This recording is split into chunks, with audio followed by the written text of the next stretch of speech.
तो 2025 की मार्वल की most anticipated movie fantastic four होने वाली है, जो कि सीधा कंपटीशन करेगी जेम्स गन की सुपरमैन लेगेसी से। हालांकि यहाँ पे आप लोग को फर्स्ट लुक देखने को मिला होगा और कुछ लीक फोटोज भी देखने को मिली होगी, लेकिन मार्वल ने प्रॉमिस किया है कि बहुत जल्दी हम लोग को फैंटास्टिक फोर का पहला टीजर भी देखने को मिलेगा, जहाँ पे हम लोग को गैलेक्टस का भी लुक देखने को मिलेगा। लेकिन इन सब के बीच में एक अजीब सी थ्योरी आ रही है जो कि सही भी साबित हो सकती है, जहाँ पे ये कहा जा रहा है कि गैलेक्टस की कुछ ऐसी चीज़ें हैं जो कि अर्थ पे मौजूद है, जिसकी वजह से गैलेक्टस हम लोग के यूनिवर्स में भी आ सकता है। वैसे क्लियर करने के लिए बताना चाहते हैं ऑडियंस को, ये जो फैंटास्टिक फोर मूवी है ये किसी दूसरे यूनिवर्स में बन रही है और इससे अभी करंट एमसीयू का कोई लेना देना नहीं है। हालांकि आगे जाके हम लोग को कुछ ऐसे सिनेरियो देखने को मिल सकते हैं कि गैलेक्टस हम लोग की एमसीयू वाले अर्थ में खींचा चलाएगा। उसके पीछे भी कारण है। अब जैसे कि आप लोग को याद होगा शांग-ची का पोस्ट क्रेडिट सीन, जहाँ पे जो शांग-ची की 10 रिंग्स थी वो किसी को सिग्नल भेज रही थी, और इस सिग्नल के अकॉर्डिंग ये जो सिग्नल है ये सीधे गैलेक्टस की अवेकनिंग है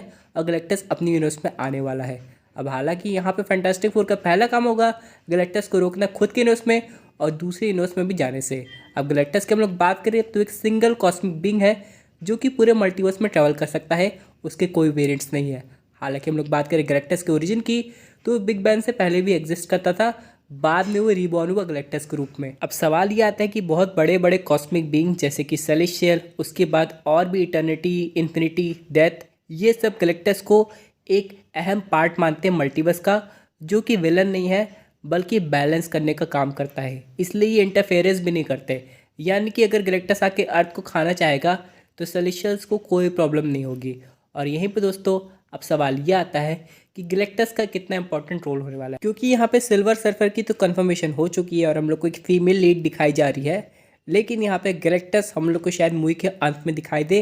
और उसे फैंटास्टिक फोर हरा नहीं पाएगी, बल्कि शायद मूवी एक क्लिफ हैंगर पे ख़त्म होगी, जिसमें मल्टीवर्सल के कुछ इवेंट्स हम लोग को देखने को मिलेंगे और उसके आगे की कहानी में भी हम लोग को डूम्सडे में दिखाई जाए, क्योंकि कहा जा रहा है कि रॉबर्ट डॉनी जूनियर का डॉक्टर डूम भी हम लोग को उसमें अपीयर होता हुआ नजर आएगा। हालांकि बात करें गैलेक्टस को डिफीट करने की